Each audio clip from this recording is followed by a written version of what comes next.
Have you ever wondered what every crime, from a small theft to the most shocking headline-grabbing case, has in common?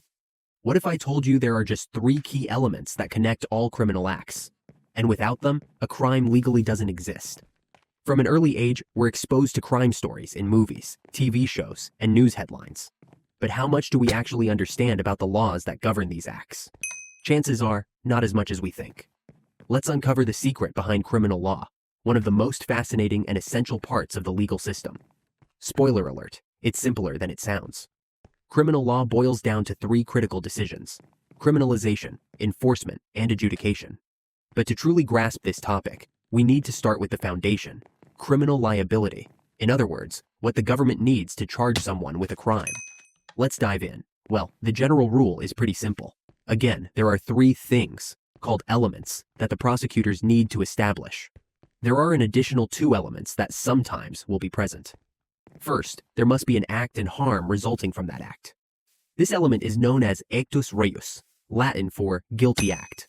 As a side note, the reason there are so many important legal words that are Latin or French is a topic for another video. Second, you must have intent. This element is commonly known as mens rea, Latin for guilty mind. Third, there must be concurrence. Think of concurrence as the connection between the guilty act and the guilty mind. In other words, the act and the intent must happen together. For example, if someone accidentally harms another person without intending to, they may lack the necessary concurrence to be guilty of a crime.